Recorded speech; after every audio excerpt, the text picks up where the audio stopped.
تو آگ کی طرف چلا جائے گا، اگر کوئی خاص بندہ ہوگا تو ہیرے کی طرف چلا جائے گا. دونوں چیزیں رکھی گئی.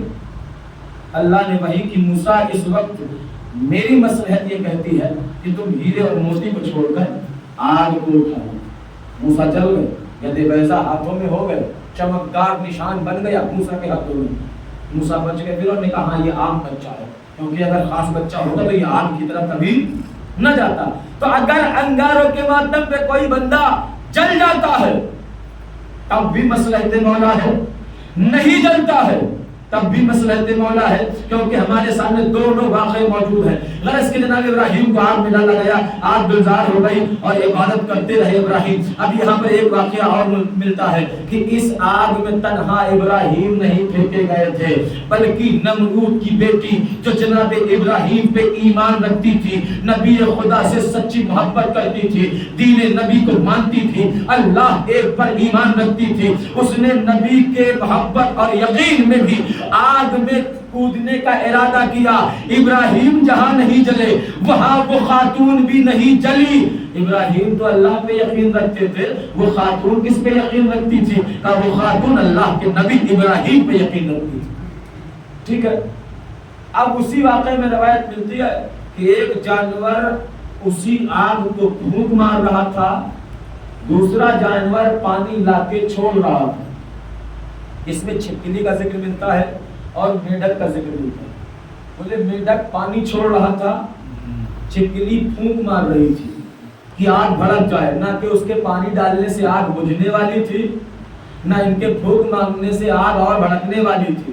دونوں سے پوچھو آپ بجھا کیوں رہے ہو، آپ بھڑکا کیوں رہے ہو؟ نہ تمہارے بجھانے سے بجھے گی نہ تمہارے بھڑکانے سے بھڑکے گی. تو عجب نہیں بجھانے والا آواز دے کہ میں جانتا ہوں میرے بجھانے سے آگ نہیں بجھے گی، لیکن کل میرا نام آگ بجھانے والوں میں ہوگا، لگانے والوں میں نہیں ہوگا. خدا کرے ایسا ہی سارے لوگ سوچیں کہ ہو سکے تو فتنہ کم کرنے والوں میں نام ہو، فتنے کی آگ بھڑکانے والوں میں ہمارا نام نہ ہو. صلوات پڑھیں اللہم صلی اللہ علیہ وسلم. جناب ابراہیم نے جان کا امتحان دیا. جناب ابراہیم نے جان کا امتحان دیا، کامیاب ہو گئے. اس کے بعد جناب ابراہیم کے پاس بھیڑ بکریوں کا بہت بڑا غلہ تھا، ریوڑ تھی، چرا رہے تھے.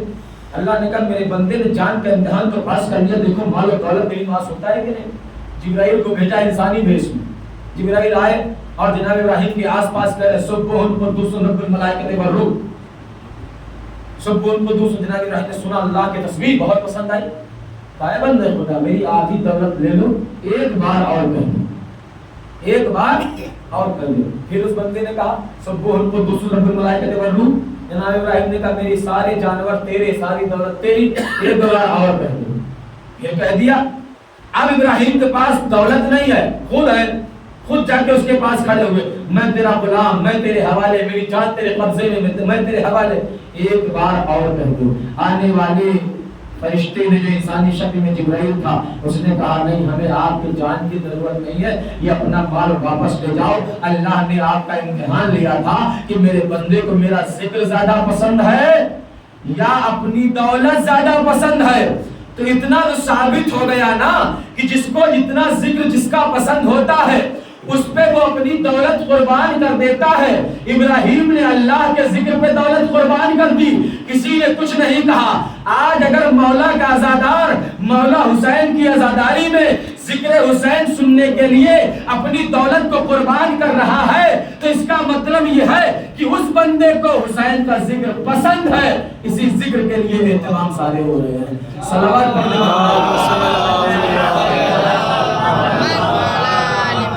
دولت کا امتحان بھی نکالنے کے جناب ابراہیم پاس ہو گئے. اب آئے بیٹے کا امتحان، اولاد کا امتحان. اللہ نے 3 دن خواب میں دکھایا، بہت جلدی بہت تفصیلی واقعات ہیں.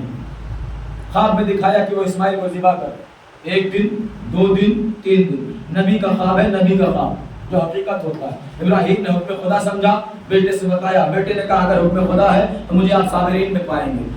چھری لی، رسی لی، مینا کا رخ کیا. لیکن جناب ابراہیم اتنے صابر تھے کہ جان کے امتحان میں نہیں گھبرائے. دولت کے امتحان میں نہیں گھبرائے، لیکن جوان بیٹے کی گلے پہ چھری کے وقت جناب ابراہیم کے ہاتھ کانپ گئے.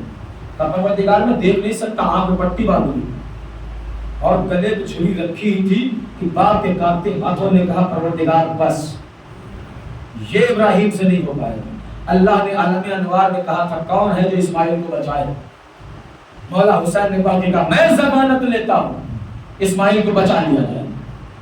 ضمانت مولا حسین نے لی، دمبا جنت سے آ گیا، اسماعیل بچ گئے. جس ضمانت کو پورا کیا مولا حسین نے کربلا میں، جس خواب کی تعبیر کو پورا کیا مولا حسین نے کربلا میں، اسماعیل بچ گئے. اس امتحان کے بعد اللہ نے کہا اے میرے خلیل، اے معمار کعبہ، اے میرے نبی، انی جاعلک للناس اماما، میں تمہیں لوگوں کا امام بناتا ہوں. جیسے ہی امامت باس آخری منزل گفتگو، جیسے ہی ابراہیم کو امامت ملی، نبوت ملی، ابراہیم خاموش رہے. صحیفے ملے، ابراہیم نے اور کچھ نہیں کہا. شریعت ملی، ابراہیم نے کچھ نہیں کہا. عصمت ملی، ابراہیم نے کچھ نہیں مانگا. جیسے ہی اللہ نے کہا میں نے تمہیں امام بنایا، ابراہیم نے بات کا پروردگار قال من ذریتی، کیا یہ امامت میری اولاد کو بھی ملے گی؟ کیا یہ امامت میری اولاد کو بھی ملے؟ میں کہوں گا جناب ابراہیم نے ہمارے کعبہ اللہ کے خلیل، نبوت ملی تو اولاد نہیں آ گئی، رسالت ملی تو اولاد کو نہیں پوچھا، صحیفے ملے تو اولاد کو نہیں پوچھا، امامت میں کیا ملی؟ فوراً ذریت یاد آ گئی. تو اللہ نے کہا دیکھو میرے بندے، میرے حبیب، میرے خلیل، میرے نبی، میں امامت تمہاری ذریت میں منع نہیں کرتا، لیکن اتنا بتاتا ہوں کہ لا ینال عہد الظالمین، یہ امامت کا عہدہ ظالمین کو نہیں ملے گا، ظالمین کو نہیں ملے گا. میں کہوں کہ جناب ابراہیم اتنے عہدے ملے، آپ نے اولاد کو یاد نہیں کیا.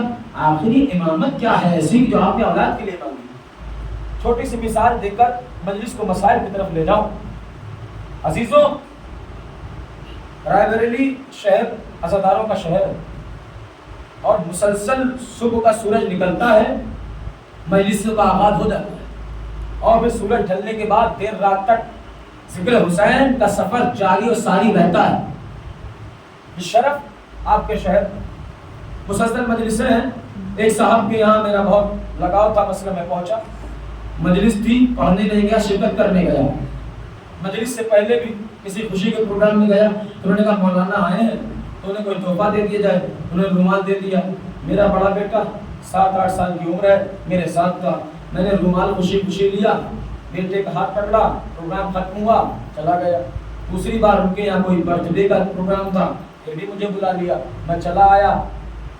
اب بھی وہ 7-8 سال کا بیٹا، میرا بڑا بیٹا اب بھی میرے ساتھ ہے. انہوں نے کہا مولانا پچھلے بار رومال دیا تھا، سوچا اس بار ڈائری دیتا ہوں، کچھ نوٹ بنائیں گے شاعری کے حساب سے، ذکر حسین کے حساب سے. ڈائری دے دی، میں نے ڈائری لی، شکریہ ادا کیا، چلتا بنا. تیسری بار آیا، تیسری بار انہوں نے مثلا مجھے اور کوئی گفٹ کر دیا. میں نے، میرا بیٹا میرے ساتھ ہے. چوتھی بار آیا کہ مجلس ہو رہی تھی، مجلس میں بیٹھ گیا، بیٹا میرے ساتھ ہے. اب ظاہر سی بات ہے مجلس میں ایسا کوئی تحفے کا سسٹم ہوتا نہیں، وہ خوشی کا ماحول ہوتا ہے. مجلس ختم ہوئی، تبرک بانٹنے والا تبرک بانٹنے لگا. یہاں تبرک گیٹ پہ بٹتا ہے، کہیں کہیں عزاخانے میں بٹھا کے بٹتا ہے. تبرک بانٹنے والے نے تبرک بانٹا اور سب کو دے کر مجھے بھی دیا، لیکن میرے بیٹے کو چھوڑ دیا، میرے بیٹے کو نظر انداز کر دیا، بھول گیا غلطی سے. میں نے دامن پکڑا تبرک بانٹنے والے کا. بھائی صاحب ادھر بھی بانیے مجلس دیکھ رہے تھے کہ قبلہ رکیے، اس سے پہلے ڈائری لے گئے تو بچے کو یاد نہیں کیا، اس سے پہلے رومال لے گئے تو بچے کو یاد نہیں کیا، اس سے پہلے اور تحفے لے گئے تو پھر بچے کے لیے نہیں مانگا. آج چند پیسے کے تبرک کے لیے تبرک بانٹنے والے کا دامن پکڑ رہے ہو. بچے کو یاد کر رہے. میں نے کہا جناب آپ بھی پڑھے لکھے ہیں، میں بھی تھوڑا بہت پڑھا لکھا ہوں، جانتا ہوں تبرک کی عظمت کیا ہے. رومال میں نے بچے کے لیے نہیں مانگا، چلو نہیں مانگا کیونکہ رومال کتنے دن چلتا، 10 دن چلتا، 20 دن چلتا، مہینے پر چلتا، یا تو وہ کھو جاتا یا تو وہ بڑھ جاتا. ڈائری کتنے دن چلتی، مہینے پر 6 مہینے، یا تو بڑھ جاتی یا بھر جاتی. اور گفٹ کتنے دن چلے گا، دنیا کی چیز مل جائے گی. تو تبرک کیوں مانگ رہے ہو؟ کہ تبرک اس لیے بچے کے لیے مانگ رہا ہوں کیونکہ میں جانتا ہوں جب میرا بچہ یہ تبرک کھائے گا تو اس کی رگوں میں پاک لہو بن کے دوڑے گا اور پھر یہ آنے والی نسلوں کے لیے کام کرے گا. آنے والی نسلوں میں پاک لہو بن کے یہ برکت کا کام کرے گا، یہ شرافت نسل کا کام کرے گا، یہ عزت نسل کا کام کرے گا، یہ عزاداری میں آنے والی نسلوں کے لیے مددگار ثابت ہوگا، یہ پاک لہو بنے گا۔ ابراہیم نے بھی اسی طریقے سے نبوت اولاد کے لیے نہیں مانگی، رسالت ذریت کے لیے نہیں مانگی، صحیفے ذریت کے لیے نہیں مانگی، لیکن امامت ذریت کے لیے فوراً مانگ لی۔ یا خلیل خدا، نبوت نہیں مانگی، رسالت نہیں مانگی، صحیفے نہیں مانگے، امامت کیا مانگی؟ ابراہیم آواز دیں گے مجھے پتا تھا نبوت ایک جگہ پہ جا کے رک جائے گی، رسالت ایک جگہ جا کے تمام ہو جائے گی، صحیفے قرآن آنے کے بعد منسوخ ہو جائیں گے، لیکن امامت قیامت تک جائے گی۔ ابراہیم نے اس لیے اپنی ذریت کے لیے امامت کا مطالبہ کیا کہ رہتی دنیا تک امامت جب تک باقی رہے گی، قیامت امامت پہ ٹکی رہے گی، اور یہ دونوں ایک ساتھ ہو جائیں گے۔ صلوات پڑھے محمد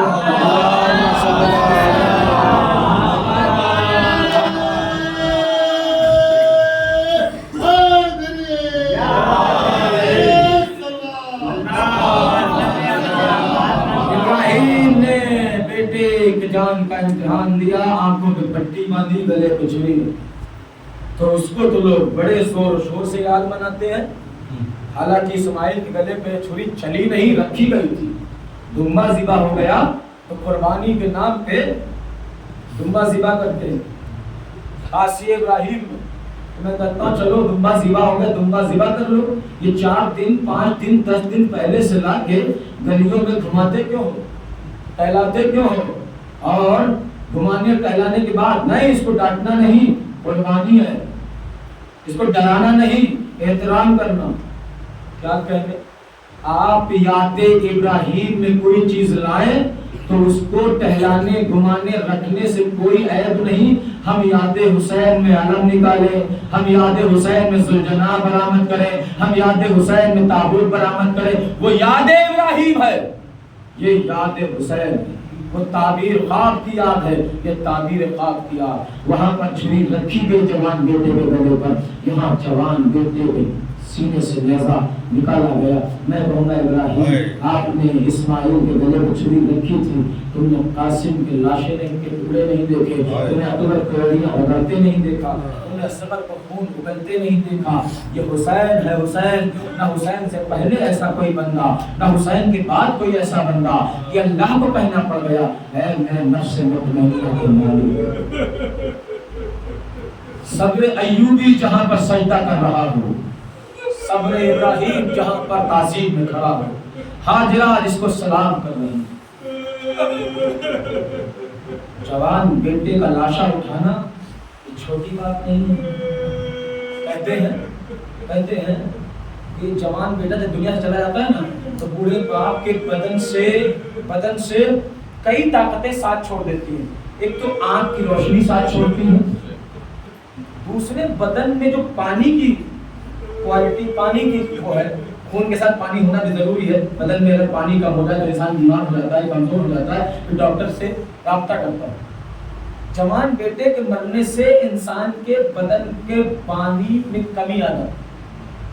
ایک عیسائی رائٹر نے کہا کہ اکبر کے جنازے پہ حسین کو مر جانا تھا، کیونکہ وہ حسین 3 دن سے تو ایسے بھی پیاسے تھے،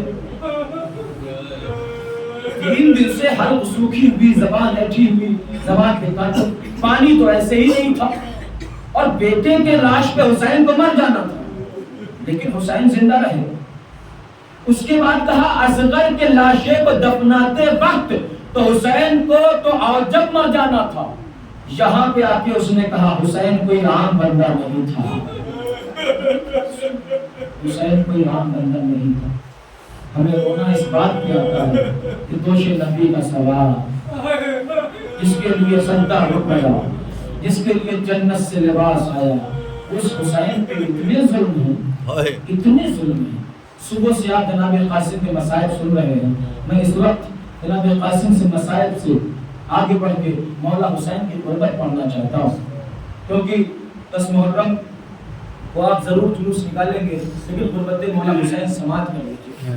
مولا حسین لاشے کو لاتے تھے نا تو ایسے ہی نہیں کہ شہید گرا گھوڑے سے اور مولا حسین پہنچ گئے اٹھا لائے. نہیں, شہید جب گھوڑے سے زمین پہ آتا تھا تو مولا پہلے جا کے حملہ کرتے تھے, فوجوں کو پیچھے ہٹاتے تھے, اس کے بعد اس شہید کو لاتے تھے. تو اس میں مولا کو بھی زخم لگتے تھے, صبح سے لاشیں اٹھاتے اٹھاتے مولا کی یہ حالت ہو گئی تھی کہ بدن پہ تیر تو لگے ہی تھے, سینے پہ علی اکبر کا خون, چہرے پہ اصغر کا خون. عجیب تصویر تھی مولا حسین کی کہ سینے پہ اکبر کا خون, چہرے پہ اصغر کا خون. اب جو مولا اجازت لینے آئے ہیں ایک روایت کے حساب سے بیان کر رہا ہوں. علامہ رشید ترابی نے ذکر کیا, کفایت حسین نے بھی اس کا ذکر کیا, اظہر حسن زیدی صاحب نے بھی اس روایت کو ذکر کیا کہ مولا حسین بروایت دیگر اپنی رخصت کے لیے در خیمہ پہ نہیں آیا, پہلے پشت خیمہ پہ گئے اور وہاں سے ایک آواز دی, فضا فضا, میرا وہ کرتا لے آؤ, وہ پیراہن لے آؤ جو اماں نے اپنے ہاتھوں سے بنایا تھا. جناب فضا نے کہا, شہزادے کیا ارادہ ہے؟ کہا مقتل کا ارادہ ہے. کہا پھر پشت خیمہ سے کیوں مانگ رہے ہو؟ در خیمہ پہ آؤ, در خیمہ سے آ کے اجازت اور رخصت کی باتیں ہوگی. ایک وقت امام حسین نے کہا, فضا اما فضا, جو اس وقت حسین کی حالت ہے نا, حسین کی حالت ہے نا, 71 لاشیں اٹھا کے سینے پہ خون اکبر, چہرے پہ خون اصغر, مجھے ڈر ہے کہ کہیں زینب مجھے دیکھ کے مر نہ جائے, کہیں زینب مجھے دیکھ کے مر نہ جائے. زینب نے یہ آواز سنی, کہا بھیا میں وہی زینب ہوں جس نے ماں کی ٹوٹی پسلیوں پہ ملہم لگایا ہے, میں وہی زینب ہوں جس نے بابا کی زخمی سر کو دیکھا ہے, میں وہی زینب ہوں جس نے بھائی حسن کے جگر کے ٹکڑوں کو سمیٹا. یا عودل خیمہ کو زینب آپ کو دیکھیں, آپ جو جناب امام حسین در خیمہ بھی آئے تو بہن نے بھائی کا سامنے, میں کہوں گا کیا اس سے پہلے صبح عاشور سے عصر عاشور تک زینب اپنے بھائی کو دیکھ نہیں رہی تھی. زینب کو اپنے بھائی کے اوپر نظر کرنے کا وقت ہی نہیں ملا. کیوں نہیں ملا؟ کیونکہ حسین کا کام تھا لاشوں کو اٹھا کے لانا. زینب ان لاشوں پہ ایسے روتی تھی جیسے سگی بہن سگے بھائی پہ روتی. زینب نے لاشیں پہ بہن کی طرح ماتم کیا. اب جب حسین کا چہرہ زینب نے غور سے دیکھا, بھیا کیسی حالت ہو گئی, چہرے پر بھی خون ہے, سینے پر بھی خون ہے, بھیا کیا ارادہ ہے؟ زینب بہن زینب, یہ ارادہ بڑی قیامت کا ہے. اب تو دن بھائی کو ہو جائے گی, آج تو دن بھائی کو ہو جائے گی. اے زینب, اب حسین بھی مقتل کی طرف جانا چاہتا ہے, وہ اماں کا سلا ہوا پیراہن لا دو. حسین نے پیراہن سنبھالا, پہنا سے نتن کیا, لیکن جگہ جگہ سے نیا پیراہن تھا, لیکن جگہ جگہ سے اسے چاک کر دیا, جگہ جگہ سے ایسا کیا کہ لگے کہ پوشیدہ ہے.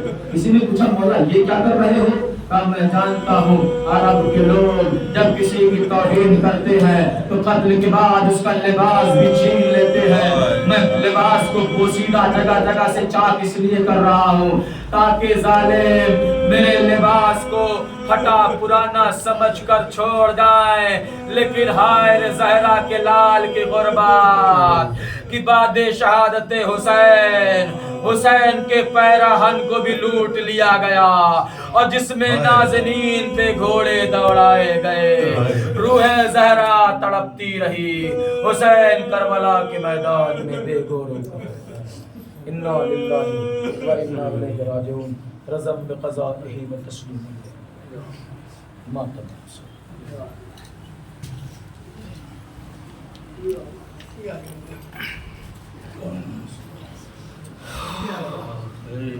یا حسین, یا حسین, یا حسین, یا حسین,